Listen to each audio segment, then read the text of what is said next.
শুভ নববর্ষ। কেমন আছো সবাই? আশা করি সবাই খুব ভালো আছো। ভালো থেকো, সুস্থ থেকো। অনেক শুভকামনা করি তোমাদের সকলের জন্যে। আজকে অনেক কিছু পরিবর্তনশীল আমার জীবনে।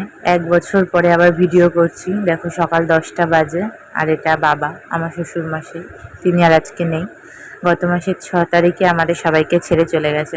প্রত্যেক বছর নববর্ষটা আমাদের যেমন কাটে, সকাল থেকে উঠে কি রান্না করব, কি বাজার করব, এই একটা চিন্তা ভাবনা। বাবাকে জিজ্ঞেস করি, বাবা বলে, বাজারের টাকা দেয়। এবছরটা অন্যরকম।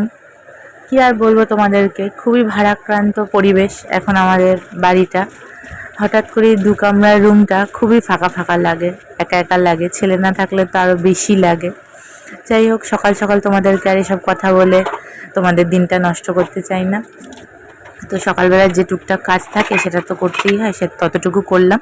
এটা দেখো, সারা রাত্রির জন্য আমি একটা মেথি ভিজিয়ে জল করি, খাওয়াই, মানে সেটা সকালে উঠে খাই আমি।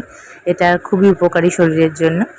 এই জলটাই এখন ফুটিয়ে নিয়েছিলাম। মেথিটাকে সারা রাত্রি ভিজিয়ে ছেঁকে তারপরে আমি এটাকে ফুটিয়ে নিই। আর এই যে এই মেথিটা যেটা ভিজিয়ে রেখেছিলাম।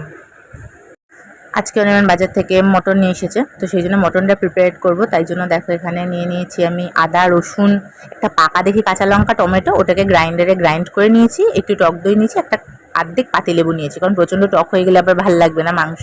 আর মাংসটা যে সত্যি রেয়াজি, তাই অতিরিক্ত মশলার প্রয়োজন নেই, নইলে খেতে খুব একটা ভালো হয় না। তো সেই জন্য অর্ধেক পাতিলেবুটা আমি এখানে হাত দিয়ে চিপে রসটা দিয়ে দিয়েছি।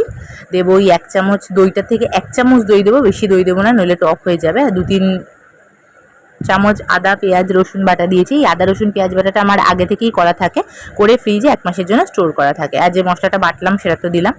দিয়ে সব কিছু ভালো করে ম্যারিনেট করে আধ ঘন্টার জন্য রেখে দিয়েছিলাম। এবার কড়াইতে বেশি করে সরষের তেল দিয়েছি।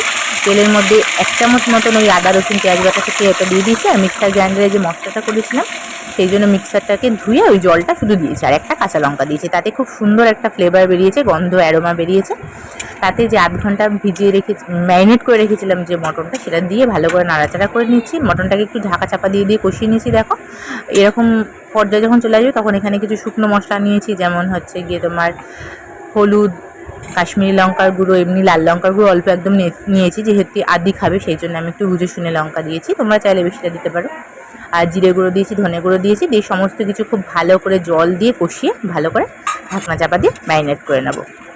সরি কষিয়ে নেব। আসলে অনেক দিন অভ্যাস নেই না, অভ্যাসটা একদম চলে গেছে ভিডিও করার।